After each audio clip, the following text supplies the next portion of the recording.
Gents, I just want to pause the episode for a moment to let you know about the Strong Men of Value Academy.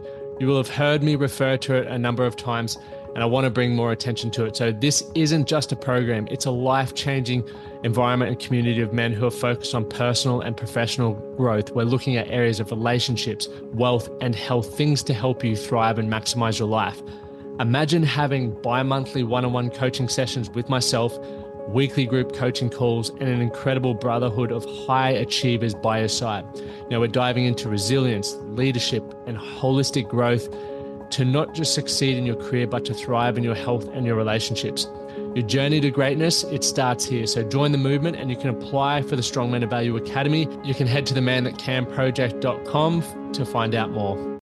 That's one of the biggest lessons that I've had to learn is patience, far out. And I often get asked, if I could give advice to anyone coming through, and that would be right up there. And it's often years down the track that you reflect back and go, oh, it actually makes sense now why it didn't happen back then. Welcome to the Man That Can Project podcast. I'm your host, Lachlan Stuart, and this is episode 493. Today, we're sitting down with country music star Casey Barnes. In this episode, Casey shares his journey from playing at local pubs to winning an ARIA Award, which is one of the most prestigious awards you can win in the Australian music industry, the pivotal moments in his career, and his decision to go all in on music.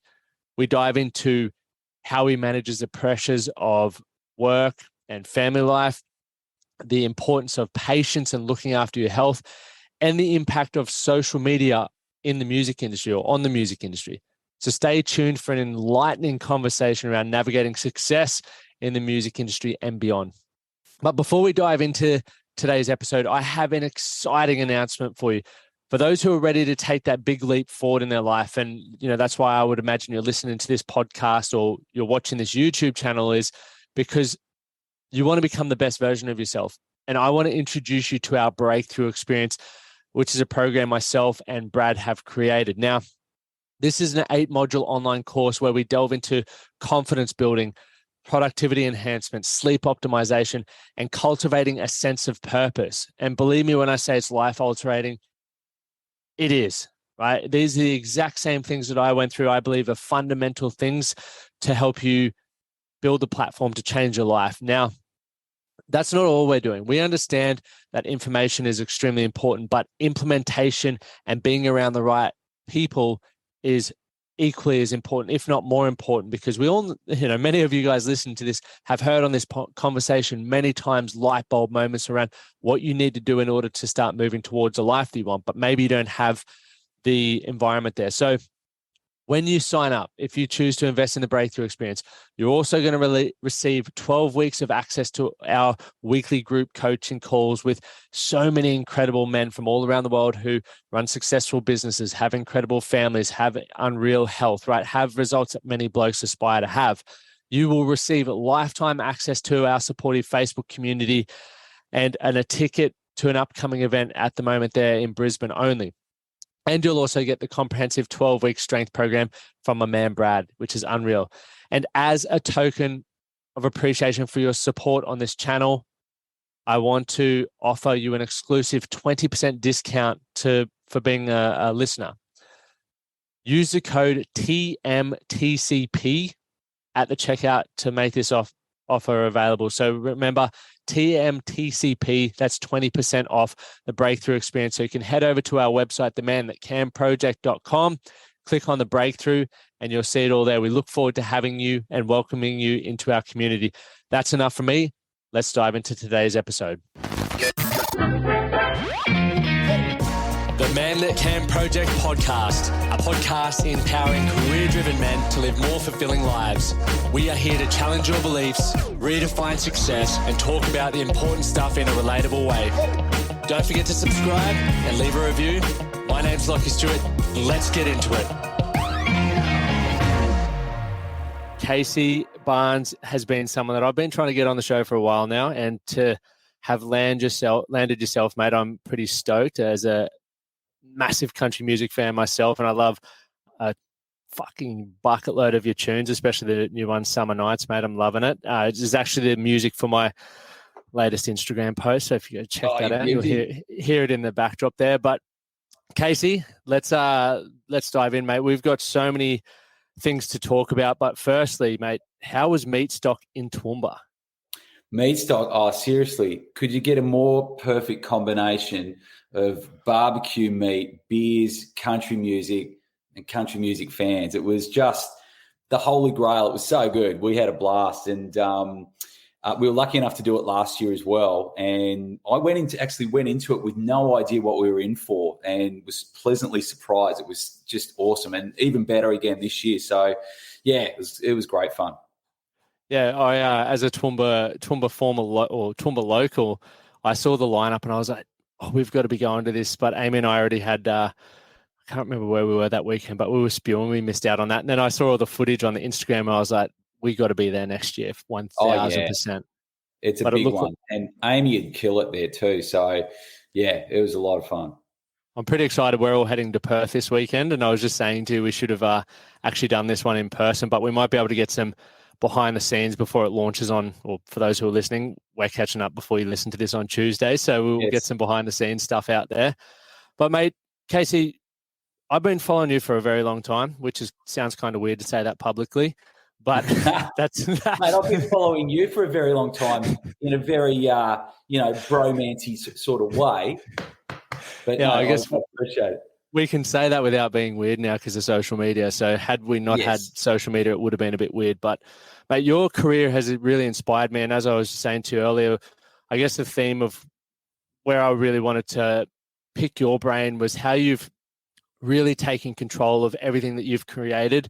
You know, you're one of the most hardworking people I've seen. And, I think we've been friends on Facebook since like 2015. So your hustle, man, and how you juggle the marketing, staying on the pulse of management, all your like your music, your collaboration, and then being a family man, managing your mental health, your physical health. I'm sitting there going, how the hell does this dude do it? Because there's moments where I'm not doing anywhere near as much as you, and I'm steaming, just going, fuck, I need more support here. So before we dive into that, let's go back. For those who have never heard of Casey Barnes, give us a bit of a rundown of who you are and where we are today and how you got here. Geez, well, I grew up in a little state called Tasmania, down the bottom part of our beautiful country, proud Tasmanian, and I guess that's where my love of music started. I was lucky enough to have a very encouraging family. Mum and dad were right into their music, had an amazing high school music teacher as well, and sort of got me out of my comfort zone. I was pretty shy back in those days, so there was no way I was getting up in front of an audience or anything like that. But he was amazing and got me out of my comfort zone and started playing my first sort of gigs around Launceston. I used to walk to school every day, and there was an Irish pub on the corner which had a blackboard out front, and it used to have, who was playing on different nights of the week. And when I used to walk past that pub, I used to think, if I can get my name on that blackboard, then I've hit the big time. And that was my first ever gig, was at that pub. And at the time, I just thought I'd made it, and that was the pinnacle of my career. And, I think I was only 18, so that was where it all started. And then, the rest is history. There's so many moments like that one that have happened in my career along the way where things have happened and right people in the right places, and little lucky breaks and a bit of hard work. And, I've been very lucky. You've got probably a really good talking point there. Obviously, you visualized where you wanted to be, and that was like the milestone of the goalpost, so to speak, from the get-go, and then you achieved that. Why wasn't that enough once you'd achieved that? Because a lot of people, I think, miss the idea that goals that we put so much emphasis on and pressure on, it's never enough once we've got there. We're always like, okay, I've ticked that box. I want the next thing. And or if we can understand that idea, we can also shift to go, well, if it's not going to be enough once I get there, I'll appreciate it. But how do I then focus on the journey through the ups and downs on the way there? So for you, once you hit that milestone, what was it that made you go, I want to go bigger? I guess, probably in my subconscious, I wasn't aware of it then, but in my subconscious from a very young age, I always had a dream of taking it to a really big level, and I always had that vision of playing on a big stage in front of a huge amount of people. And that's what I'd always sort of really wanted, growing up listening to a lot of different artists and idolizing how they went about it and their music and what they did. And, even down to, I've talked about this in radio interviews recently, the ARIA Awards. I used to sit there every year religiously and watch the ARIAs and just dream of going, to the awards and being in the audience and how cool it would be to be in a room with all of these amazing musicians. And then fast forward to winning my first ever ARIA Award. It was just surreal, one of those moments that, you'll never forget. But I guess, with the whole process, you set little goals and you tick them off, and then you go to the next one and you put it out there. And then, when you can tick that off, you sort of keep building and sort of realizing, shit, this is actually working. And I think, I can speak about other specific stuff, but there've been times where I've just gone, okay, I think we're onto something. I think this is working. Let's keep going and see where we land. Talk us through winning that ARIA. Obviously, something you'd aspired to always do. What was it like the moment that you first heard your name read out? Were you expecting it, and what sort of went through your head? I don't know if we're allowed to swear, but there was a lot of swear words going on. Go for it, man. I remember I was sitting next to Chuggy, and we all love Chuggy. He's one of the reasons that I've got to where I am now, and have a lot to thank him for. And I was sitting next to him, and they were reading out the nominees, and with any of these awards things, you never ever have any expectations, because it's the quickest way to get a huge disappointment. So I was just stoked to be nominated, and they were reading out the nominees, and they read out one guy's name, and he got a pretty big cheer in the crowd. And I remember Chuggy sort of leaning over to me and just going, I think we're fucked here, mate.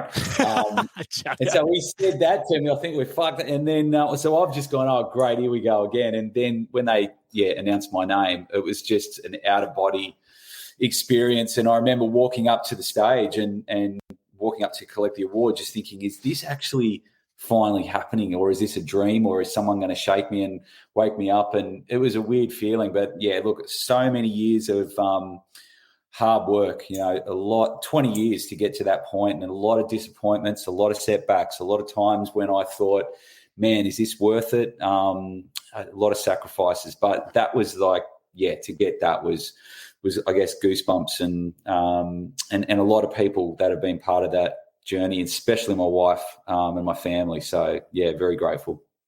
You talk about the setbacks and the hard work over that 20-year period, and probably longer. You didn't just pick it up 20 years ago. That's just been, since you've been hustling and really trying to give it a red hot crack. In the lead up to that, did you just go straight from school to full-time being a musician, or did you have a job along the way before you sort of really chased the dream?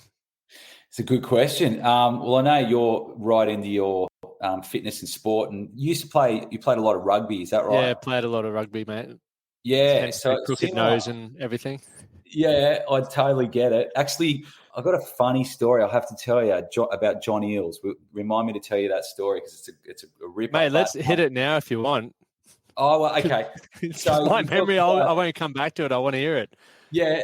Oh, you talk about sort of like pivotal moments in your careers and things that happen when you least expect it. So my first CD I got as a kid was Bryan Adams' Greatest Hits. And so I started playing guitar, and I remember sitting in the bedroom learning all the songs off the CD. And fast forward 20 years later, I got an opportunity to do some corporate gigs with John Eales, and I love my sport, so it was a huge opportunity to meet him. And they were like little gigs that they'd have before the big test matches. Like, so when the Wallabies played the All Blacks, they'd have like a corporate event.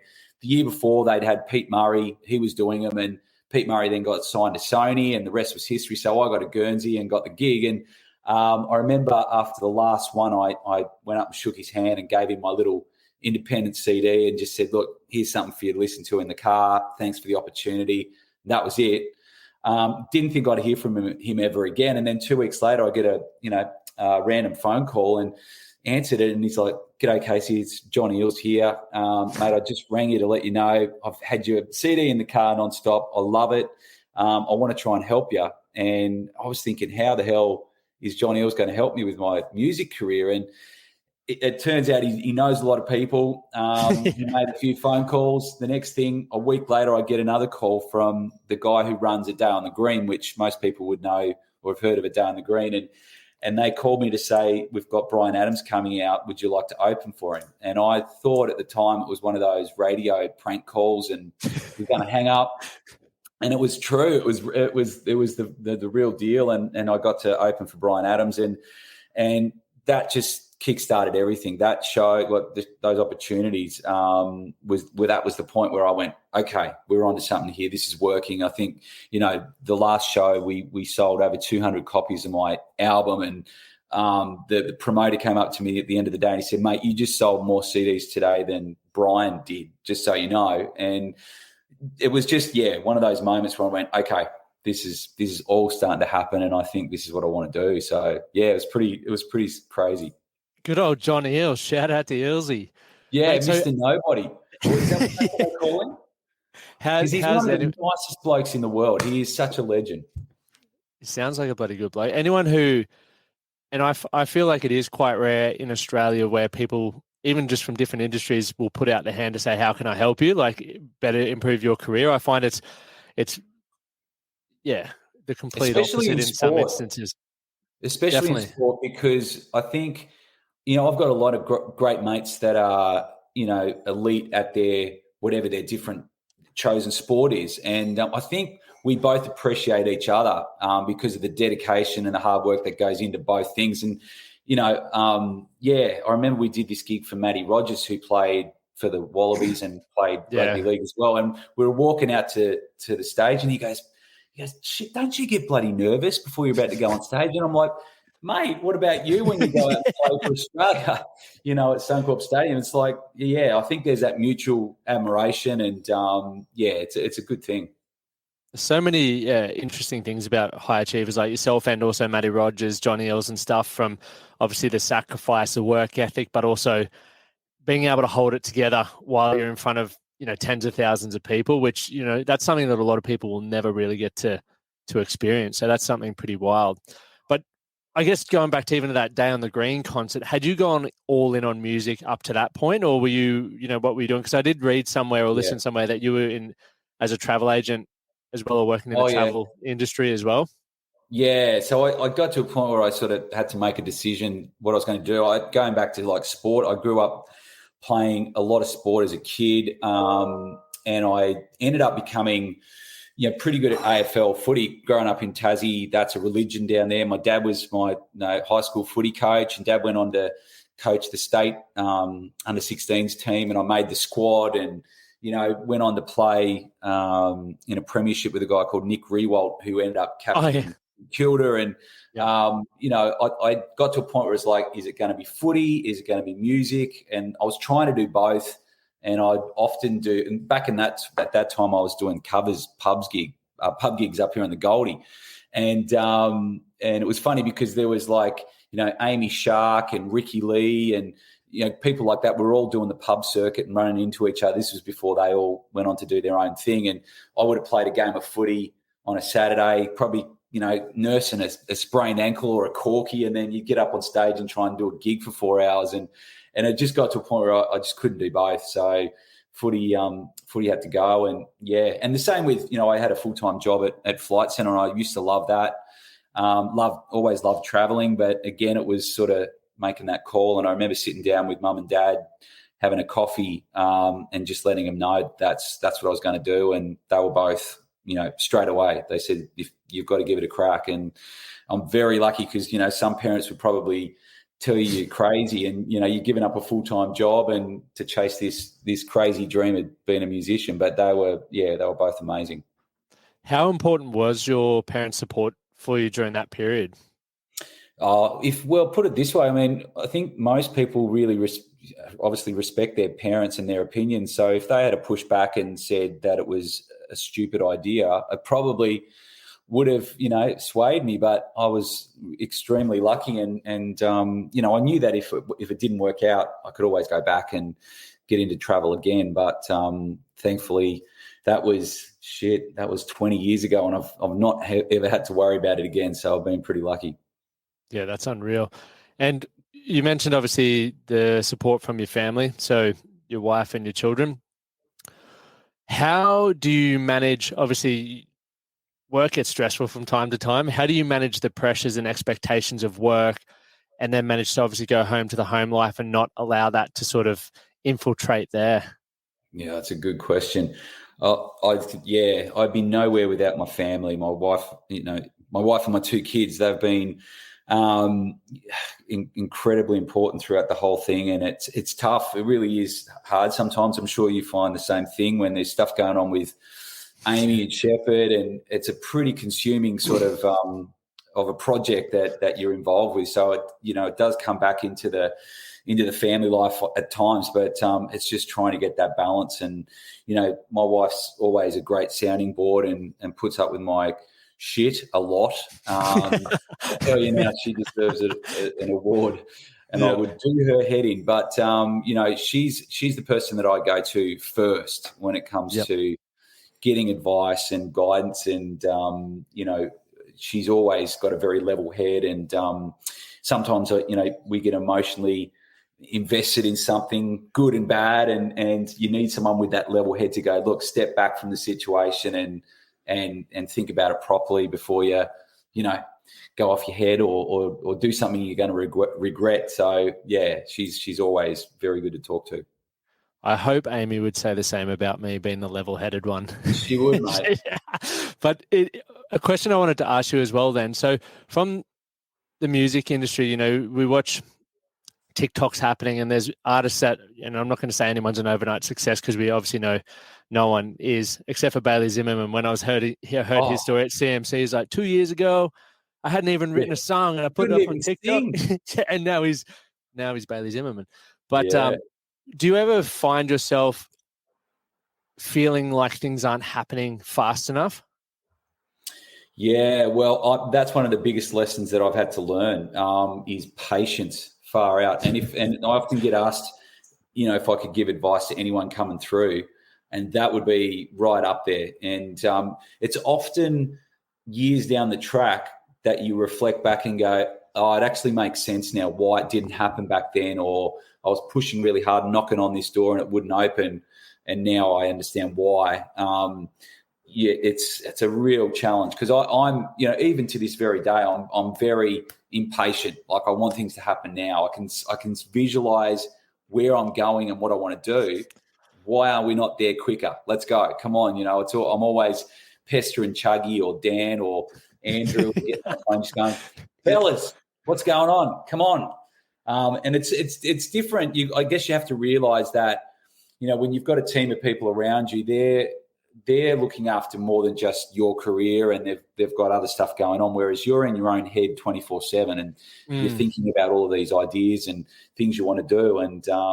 And yeah, it does get hard sometimes. But I guess on the flip side, part of the reason why I've been fortunate to get to where I am now is because I'm so driven, and I'm always wanting to go to that next level, and how can we improve here and get better. Yeah, it's a tough balancing act. Are there any specific things that you do in your day-to-day, I guess, routines or rituals, whether it be exercise? I don't know if you do any mindfulness stuff or even just writing music. Is there anything that is a go-to for you when you are feeling, I guess, whether it's overwhelmed because things aren't happening as quick or you don't know what's going on to a degree? Yeah, 100%. I think, obviously looking after your health is critical. I remember when I first started out doing pub gigs, and I'd look at guys that had been doing it for years and, without naming any names. So these are just covers pub gigs, but they'd, be sitting there having a fag in all their breaks, smashing the beers, and you could see it was just destroying their appearance and how long they're probably going to be able to stay doing what they do. But for me, I'm really big on trying to look after myself, and I've got to exercise every day if I can in some way, whether it's going for a run or going to the gym or a walk or whatever. And I find that it just gets all of the shit out of your system, all of that head stuff that's going on and anxiety. It just makes you feel you've got a clearer head. And sometimes it's better to, if you get your exercise out of the way and then action the stuff that you've got to do that might be stressing you out, you're in a better space to do it. And also, trying to stay healthy with what you're eating on the road, it's sometimes difficult, but where I can, and actually, well, I did a podcast recently, and I got stuck into the boys in my band and said that their choices when we're on the road is sometimes not the greatest, and we'll find. I did listen to that. KFC or Macca's, and I copped it. The boys absolutely smashed me for that comment. So I better not say that. No, they're pretty good most of the time. Mate, it is tough. When we were in Tamworth this year, like we found ourselves, you get home late at night some nights, and if you don't have a meal beforehand, it's like all you got left is a Portos or like McDonald's or something. So I went with McDonald's naturally. So yeah, it's hard. It's hard. It really is. But I think, I probably used to stress out about that a bit too much back in the day, whereas now I'm like, okay, just try and get a balance. You're going to have a night where you sort of let yourself go a little bit, and it'll all come out in the wash. And yeah, it's not the end of the world. Do you feel like it's changing in the music industry, where a lot more musicians are starting to understand the importance of exercise and nutrition for longevity in your career and being able to perform at a high level? Because I feel like previously, and this goes the same for even athletes, maybe not associating so much in their creative side now, musicians maybe looked, this is a generalization, but saw gym as like, if you just want to be buff and whatnot, rather than as a way to look after your overall well-being and perform better. Yeah. Look, it's, if you look at anyone who's at the height of their game and, doing really well, there's not many of them that can get away with, going out every night and getting on whatever substance they might be able to get their hands on. It catches up with you pretty quick. And, we were talking off air at the start of the chat about Harry Styles is probably a great example. My wife and my kids are absolutely obsessed with him at the moment.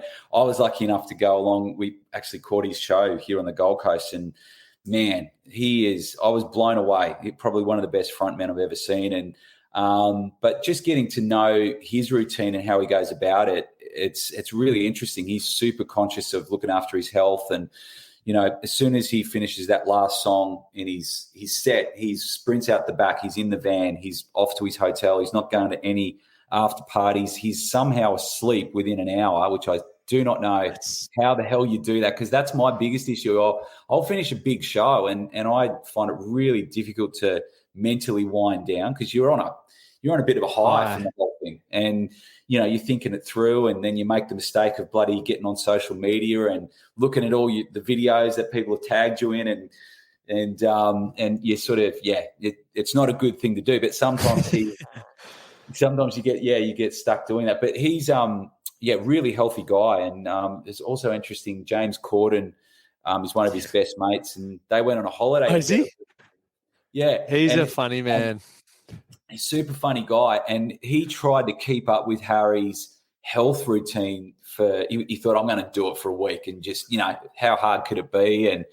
And I think Harry obviously does a lot of mindfulness stuff and meditation and eats really well. And I think James lasted 24 hours, and then he was like, no, I can't do it. I can't keep up with this guy. So, yeah, it's interesting.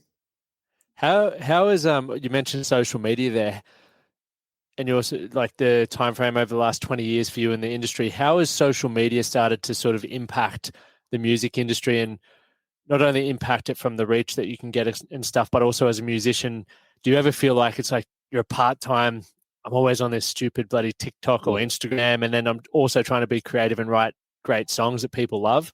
Yeah, I think we're in a moment in history which is a really interesting time, because we're in this sort of balance of both. And whereas, when I first started out, it was a lot more about the music and the song and getting in a van and touring around the country. And some of that wasn't the greatest, because you could, tour for months and months on end and maybe just get a little bit further down the track. Whereas if you look at the way social media works now, and if you do it really well, you can achieve things so much faster and reach more people and get results in a quicker way if you do it properly. But then there's also part of you that it's a love-hate feeling or relationship that you have with social media where you got to do it, but part of you wishes you didn't at the same time. And, look, if I ever release a song just to appeal to a TikTok bloody algorithm, then I'm done. I am out. It's not going to happen. So, yeah, I think, it's still great that one of the things that I've learned in the last couple of years is if you've got a great song, and Shepherd are a great example of that as well, the song will do the talking for you. I had a track that I released called God Took His Time on You, which I remember when we were talking about the song, it's like, is it going to make the record? Should we put it out as a single? It's a bit controversial. You're talking about God here and how are Australians going to react to this? And I just had this gut feeling. I just thought people are going to connect with this song. And as it turned out, it's been the biggest song of my career. So I've been pretty lucky. Speaking of that, take away all the data and the stats around streaming and all of that around what, I guess, shows the most successful song for you as a writer of your music. What song has been the most, I guess, impactful or influential for you as an artist to write? Jeez. That song, God Took His Time on You, changed my entire career, in the best way.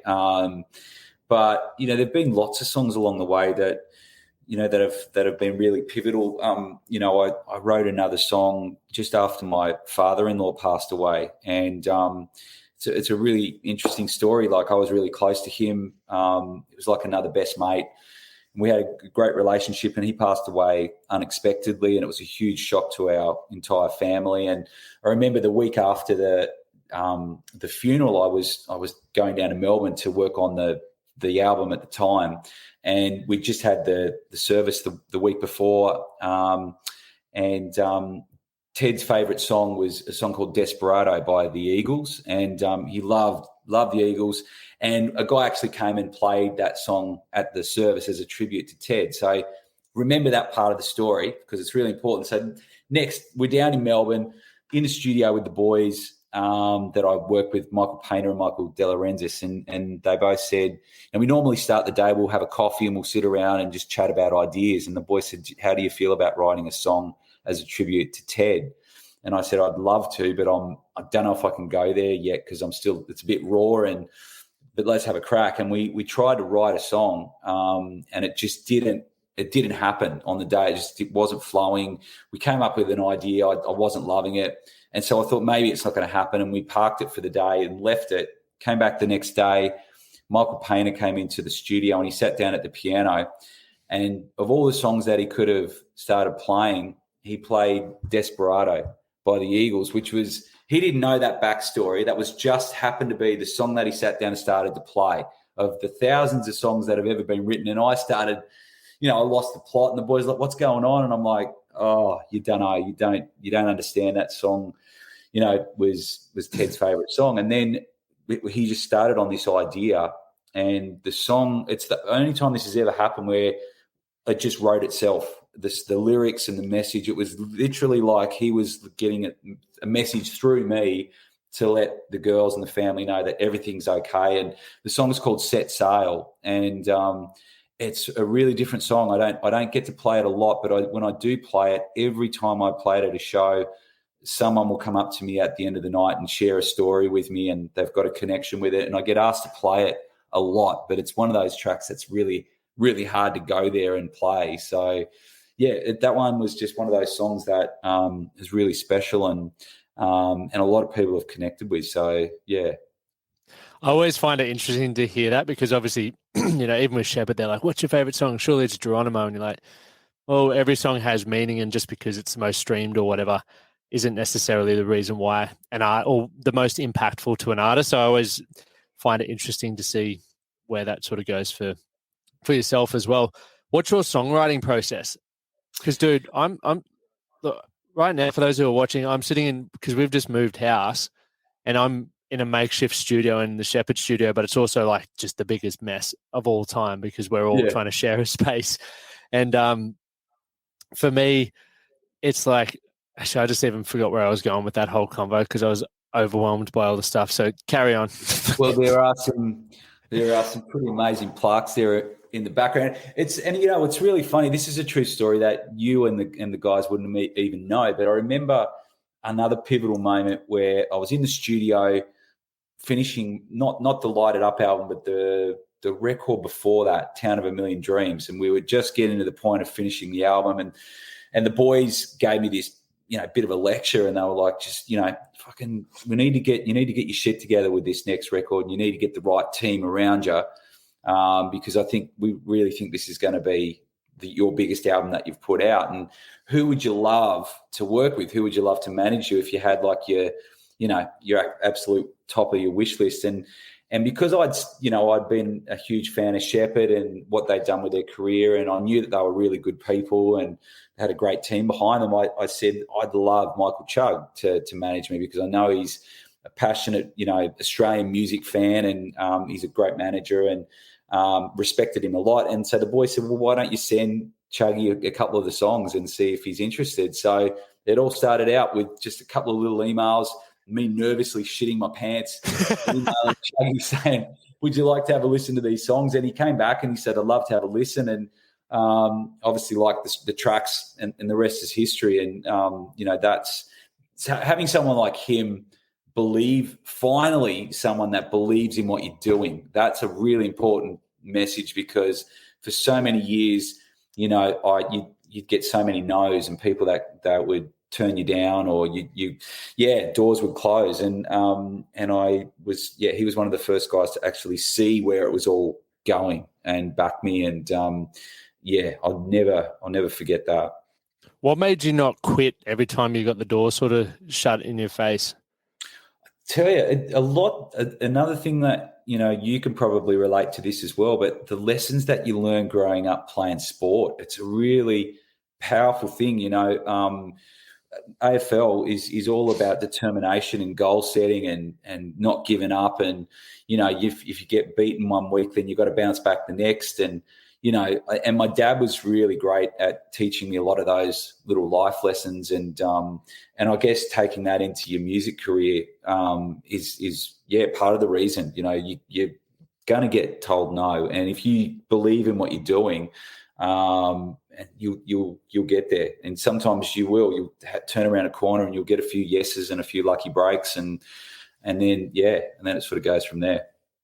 It's cool to hear that, because for people who are just tuning in, country music's really got some momentum behind it at the moment. And for those who are just sort of starting to tune into it, you've been this is your third week at number one. You knocked off Morgan Wallen, which is unreal. Well done. Yeah. And they're tuning in. They're probably seeing you and they're like, oh, this guy's overnight success. They don't know the 20 years plus prior to that and all the doors that you've had shut in your face, the risks that you've taken and everything to get to that point. So it's really inspiring, and I appreciate you sharing that about you. But to go back to your songwriting process, what I was saying earlier is, I play a lot of guitar now because it's just like my therapy, really. But then I've been like, I'm going to try and start writing songs, and I cannot do it to save my life. So I'm just picking people's brains and like, what's your process, man? Because Amy's like, we do it like this, and I'm like, yeah, that's not going to work for me. So we'll see if we can get something different. Everyone's different, and I was talking about this yesterday. I don't think there's a right or wrong way to go about it. I'm always carrying my phone, and often I'll have an idea and I'll just record it into the voice memos on my phone, and it might be really horrible, but you might develop it down the track. It might just be a tiny little hook that might become a chorus, or a guitar chord progression that you think might be cool. I mean, Summer Nights was an idea that I had for a long, long time. And then, there's a couple of songs that I've just finished recording, which will be on the next album, that have probably been sitting in my voice memos for, a couple of years, where I've just been like, I know there's something there. I'm going to come back to it and we're going to finish that eventually. I always start out generally with the music side of things and a melody, and often it'll be me humming or mumbling vocal lines that don't have any lyrics yet, but I can hear where they're going to be. and I'm really big on hooks and things that are going to keep a listener engaged. So eventually they'll become lyrics and you'll write the rest of the song, but that's how I do it. But then, I grew up listening to a lot of Elton John and have always loved his stuff. And he would work with a guy called Bernie Taupin who would write the lyrics and send him the lyrics, and he'd get the lyrics and then write the song to the lyrics, which I don't know how the hell he does that. I couldn't do it. It's phenomenal. Yeah. So a lot of people work differently, but I'm really thinking about the music and those sort of hooks that are going to, and that's another thing that, Shepherd do really well is they're great at writing really catchy hooks. So yeah, they must do a similar thing. Have you and Amy haven't collaborated on a song yet, have you? I say yet as if I'm expecting it to happen. Surely. We've done some, I remember we did some writing together a couple of years ago, and it was great because she came down actually in this room where I am now, and I remember my two daughters and my wife were all so excited to meet her, and we got a photo. I think the photo's still on the fridge upstairs in the kitchen when we met her, and it was great. But I know George has been hitting me up to do some more writing. I'd love to do some more because they're great writers. So, and it's funny because when you listen to my stuff, there's a lot of pop elements to what I do as well, and that's one of the reasons it seems to be crossing over to commercial radio. It's got a bit of a crossover feel. It's country, but it's pop, and it's got a lot to do with the guys that produce my stuff too, because they're really good at that sort of sound. Yeah, your song "Sparks Fly" is an absolute belter, and it's, for me, it feels like it's in that pop, country pop one. It's just so catchy, like so. Yeah. I'm like, because when I hear a good song, and I'll talk about Sparks Fly, I will play it until people just don't want to hear it anymore. And Amy, because I just have it on repeat, and I'll walk around, my phone in my pocket, or if I'll have my headphones up loud, she can always hear it. And she's like, "You got to stop doing that song." I'm like, if it makes me feel good, I'm gonna keep doing it because I like to feel good. That's what it's about. Actually, that particular song, I got to collaborate with two amazing writers over in the States, and a lot of the songs, Sparks Fly, God Took His Time on You, We're Good Together, Come Turn Me On, a lot of the tracks that have become the biggest songs that I've done so far and the most popular when we play live, I co-wrote with those exact same two people who are just amazing writers and are amazing human beings as well. So, yeah, it's funny.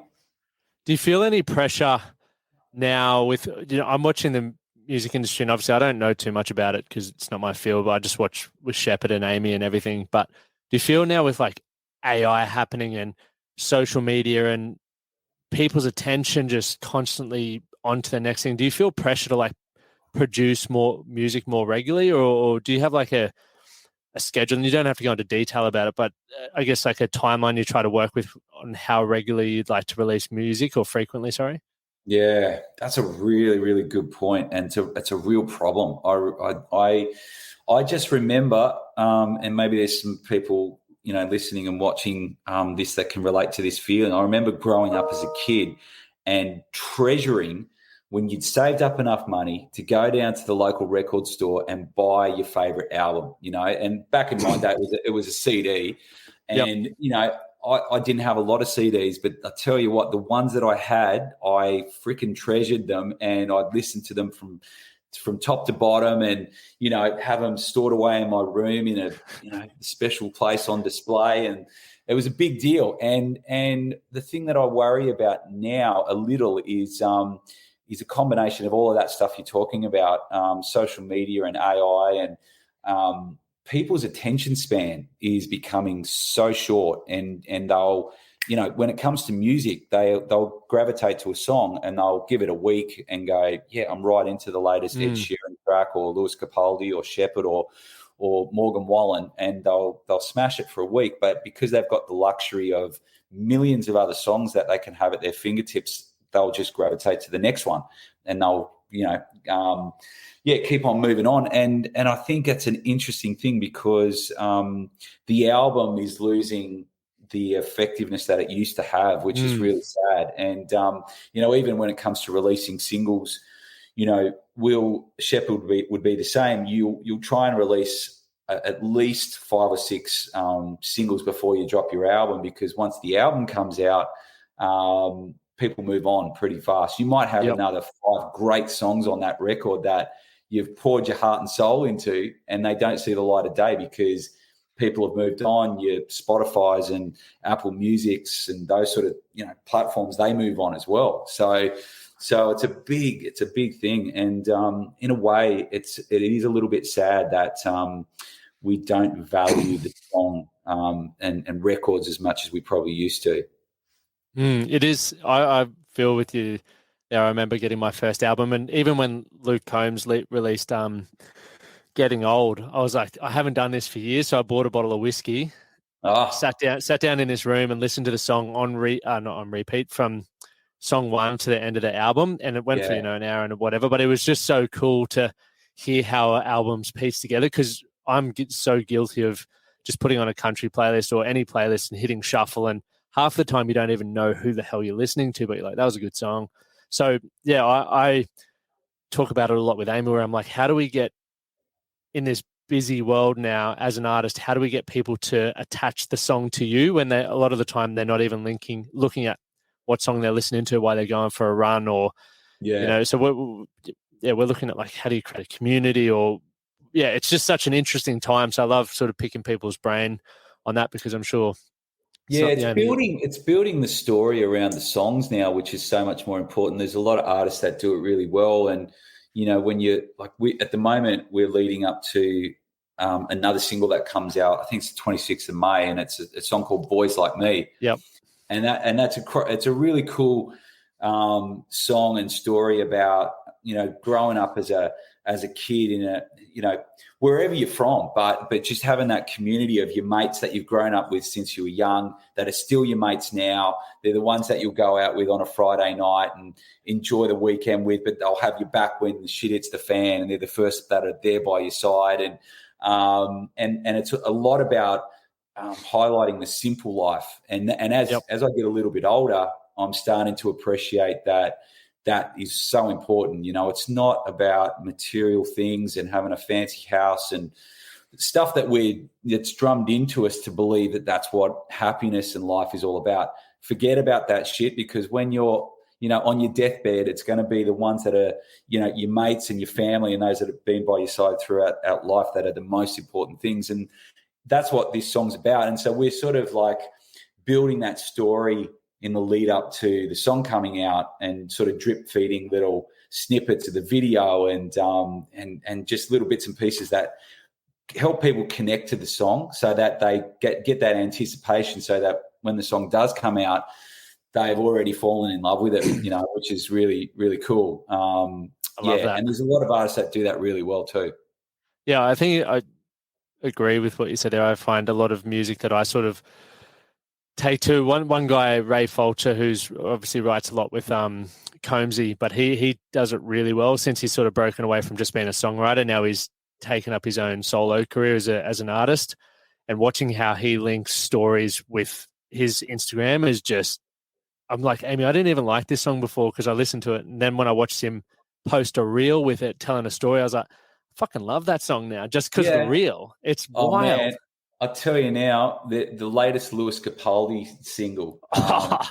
Don't watch the music video because it'll rip your heart out. It's like, man, holy crap! Talk about telling a story, and it's full on. But that's a great example of that song, and that clip has just gone viral all over social media because he's been able to tell a story and shoot a clip and connect with an audience, and he's a funny man, Ray. Not Ray, but how good is he? He's just so funny. I just love him. I love how real, and you know what? There's so much room out there for more people like him who are just what you see is what you get, warts and all. All of his flaws and his mistakes, he doesn't give a shit, and everyone loves him for that. It's not. And that's one of the things that I've learned too is just be yourself, throughout my career. And if you have to develop a character or a facade or an appearance because you think that's going to help you get success, then it's not the way to go. It wears out pretty quick.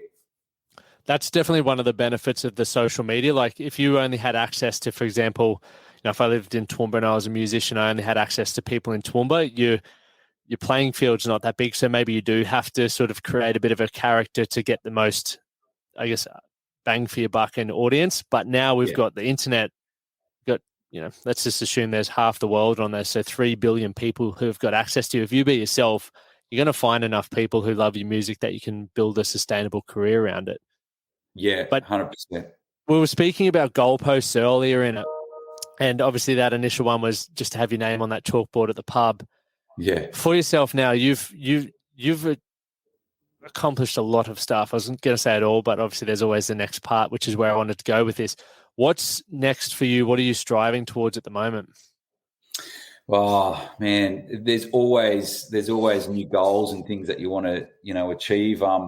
I've always had a connection with America. I've been going back and forwards over there since I was 16. I did a student exchange program at the end of high school in Colorado, and after that I fell in love with the place and then went back and worked in a summer camp as one of the camp counselors with all the kids and did sports for a summer, and it was just the dream job. And then I fell in love with obviously country music, and I've been going back and forwards to Nashville for a lot of years since that point. And every time I go back over, you're a little bit further down the track, and you've ticked a few more boxes and met a few more people. And I guess the next big goal is giving it a crack and trying to, see how we go over there. And it is a little bit like winning the Tats Lotto, but if you don't have a crack, you'll never know. And it's I've been lucky enough to already do quite a bit over there. And, a couple of months ago when Keith Urban was on tour, it was one of these lucky moments where I was sitting at a surf club with my mate before the show, just having a quick counter meal and a beer. And we got a text message and it said, if you can get to the show in the next 20 minutes, we'll get you backstage to meet Keith. And so we scoffed our food, jumped in an Uber, did a quick PCR test and got backstage. And, we got to meet Keith, and he actually, I couldn't believe he knew who I was, knew my name, knew I just won the ARIA, gave me this big hug, and gave me this really great chat for about 10 minutes about, what my goals were, what do I want to do next, and just talking to him and getting some advice for him to give you the time of day was amazing. So, that'd be great if we could tick a few more boxes and get back over there. No, you're playing CMA this year, aren't you? Yeah, CMA Fest. Yep, in June. Mate, that's flipping huge. Yeah, that is monstrous. Like all your Morgan Wallens and Luke Combs and Chris Stapletons and Laney Wilsons, all these guys that are just killing it. That's the holy grail of country music festivals to be part of, and we were lucky enough to be invited to go over. So we're going to give it a red hot crack and take the show over there. And Chuggy's coming over as well, and see how we go. But yeah, it's going to be fun. How do you feel? I won't keep you too much longer, but knowing that your name is up there with all the people that you just listed off, knowing where you started this journey to where you are now, like, how do you feel about yourself now? Oh, I wouldn't have dreamt in a million years some of the stuff that's happened, especially in the last 12 months or so, it was going to happen. But I guess it's really important to stop and reflect on where you've, come from and where you are, and be really grateful, because you never take it for granted, because it can be, COVID's a great example. It can be taken away, pretty quickly. And I just think you got to enjoy the ride and love what you do, because as soon as you start hating it, you don't want to be doing it anymore. And so I still love everything about the whole thing, and getting on stage and performing is my favorite thing to do. So, if I can keep doing that, and the bigger the crowd, the better. And where can people see some upcoming shows? Obviously, I'll link all of this as well, but is there any off the top of your head that, aside from Perth this weekend? But yeah, we've got a bunch. We're doing Gympie Muster, Savannah in the Round, Denny Ute Muster, we're going to announce some big shows for Brisbane, Sydney, and Melbourne later this month. So there's a scoop. We haven't announced it yet, but we're going to do bigger venues and a bigger show. So that's going to be announced pretty soon. And heaps of shows coming up. And the new single's coming out what date? The 6th? 26th of May. 26th of May. Boys Like Me. And I'm excited about that one. And do you have a pre-save link I'll put in the bio for everyone? Oh, yeah, I do. Yeah, I'll grab that off you. But for everyone listening, Casey, once again, thank you so much for coming on. It's been awesome to sort of get your inside scoop of how you've gone from where you were 20 years ago, or just the guy from Tasmania who had a dream to just get your name on that pub, to now where you're winning some of the biggest awards in Australia, playing some of the biggest festivals around the world, which is exciting, mate. And I look forward to continue, cracking a beer with you this weekend, but watching your journey of success as you really pioneer the Australian country music industry globally, which is exciting. For everyone listening who wants to follow Casey's work, listen to his music, I've put the Spotify links below, the pre-save for the new single, and the website with all the tour dates, because he does have an absolute rockin' show. I'll get some behind the scenes footage that you'll see all over the socials, so you can get a little glimpse for it. Thanks, mate. And beers on the weekend. I'm looking forward to that. I'm glad we finally got to make this happen. It's been awesome. Thank you for listening to the Man That Can Project podcast. My name is Lachlan Stuart, and I hope you enjoyed this episode and found it helpful. If you did, please take a moment to rate and review the Man That Can Project on your favorite podcast platform. And don't forget to subscribe to stay up to date with our newest episodes. We'll see you again next time. Thank you for listening to the Man That Can Project podcast. My name is Lachlan Stuart, and I hope you enjoyed this episode and found it helpful. If you did, please take a moment to rate and review the Man That Can Project on your favorite podcast platform. And don't forget to subscribe to stay up to date with our newest episodes. We'll see you again next time.